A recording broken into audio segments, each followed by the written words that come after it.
안녕하세요. 디자인 싱킹 과목을 교육하게 된 페이브 더 패스의 조윤혁입니다. 최근 21세기의 소비자들은 똑똑한 소비자, 참여군중, 집단지성으로 진화하고 있습니다. 따라서 이러한 소비자들의 요구에 부응하기 위해서는 인간에 대해 더욱 깊이 이해해야 합니다. 이러한 이해 방법을 만들어 나간 디자이너들의 사고를 통해 배워나갈 수 있는데 바로 디자인 싱킹의 방법이라고 할 수 있습니다. 오늘날 구글, 애플, 삼성, 현대 등 국내외 기업들의 혁신 창출 방법론으로 사용되는 디자인 싱킹에 대해 쉽게 알아보도록 하겠습니다. 강의의 순서는 첫째, 사례 알아보기, 둘째, 공감, 셋째, 패트리샤 무어, 넷째, 디자인 싱킹 프로세스 순으로 진행하겠습니다. 첫 번째로 사례 소개입니다. 여러분 혹시 플레이 펌프라는 것을 알고 계신가요? 오늘의 디자인 싱킹 사례의 주제로 설명드리겠습니다. 이제 아이들이 놀면서 동시에 우리 마을의 급수 문제를 해결할 수 있습니다. 플레이 펌프의 주인공인 지극히 평범한 중년 남자였던 남아프리카의 트레버 필드.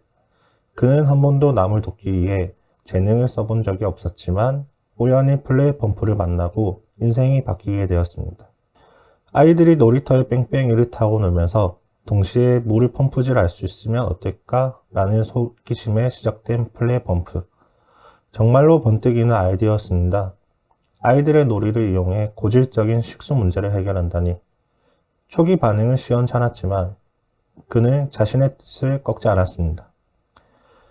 사비를 들여 펌프를 설치하는가 하면 사업비 조달을 위해 남아공 전역을 돌며 기업들과 지자체의 후원을 받게 되었습니다.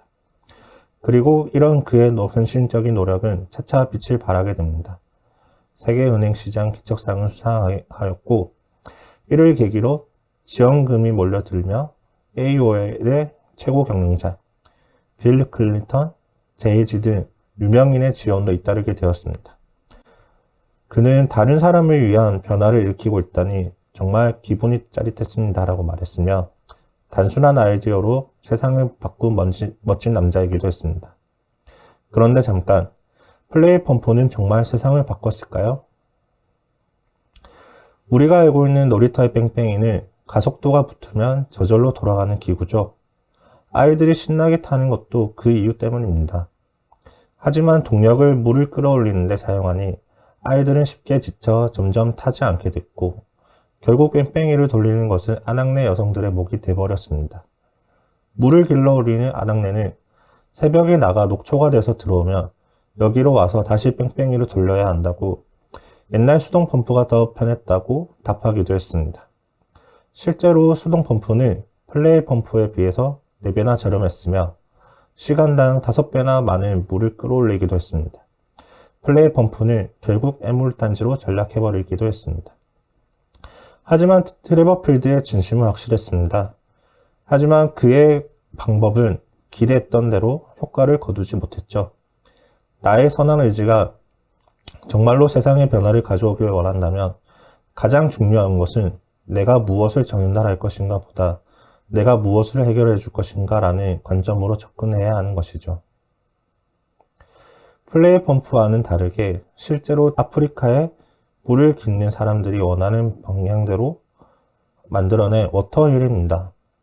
물을 깃는 행위는 아낙네들에게는 휴식과 침묵을 가질 수 있는 자유시간이었고 더 쉽고 많은 물을 길었으면 좋겠다는 바람이 제품에 녹아져 있습니다. 이와 같이 나의 선행이 얼마나 효과적이고 효율적인지는 이것이 최선의 방법인가를 꼼꼼히 따져보고 행해야 합니다. 이러한 방법에 꼭 필요한 과정이 있습니다.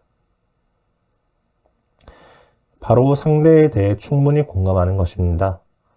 공감이라는 과정은 디자인 싱킹에 있어서도 핵심적인 부분이라고 할 수 있습니다. 이유는 바로 제품이나 서비스를 이용하는 고객 또는 사용자의 속마음을 알아야 문제점이 무엇인지 어떻게 고쳐야 할지를 알기 때문입니다. 디자인 싱킹은 사용자가 느끼는 문제점을 해결해 주면서도 만족도를 키우는 것입니다. 지금 화면에 보이는 축구를 지도하는 선생님과 환자의 병을 진단하는 의사, 운동을 교정하는 헬스 트레이너와 차량을 정비하는 수리공, 이 사람들의 공통점은 무엇이 있을까요? 바로 대상이 지니고 있는 문제의 본질을 명확히 이해하고 그 문제를 해결하는 것입니다. 결국 제품을 만들거나 서비스를 개선하는 과정도 마찬가지로 정확히 문제에 대해 정의하고 이해해야 해결 역시도 가능하다는 것입니다. 디자인 싱킹에 있어서 선구적인 인물이 있습니다. 바로 패트리샤 무어라는 디자이너입니다. 패트리샤 무어는 1970년대 관절염을 앓거나 손 힘이 약한 노인들도 쉽게 열 수 있는 냉장고 손잡이를 만들면 어떨까 하는 문제를 해결하고 싶어 했습니다. 하지만 동료 디자이너들은 그들을 위해서 우리는 제품을 만들지 않는다는 냉담한 반응만을 받게 되었는데 고민 끝에 그런 사람들이 되기로 결심하였고 20대의 나이에 80대의 할머니로 철제 보조기로 뻣뻣해진 다리, 흰머리 가발과 주름 문장, 솜으로 막아 잘 들리지 않는 귀, 뿌연 안경으로 흐려진 시야로 노인과 장애를 가진 사람들과 같은 외면을 받는 사람들의 입장에서 제품을 디자인해 나가기 시작했습니다. 그리고 무려 3년간 변신 실험을 통해 20대의 젊은 디자이너가 깨달은 사실로 사람은 누구나 즐기던 인상을 계속 즐기고 싶어하고 그것을 어떻게 가능케 하느냐가 디자인의 역할이라는 것을 알게 되었습니다.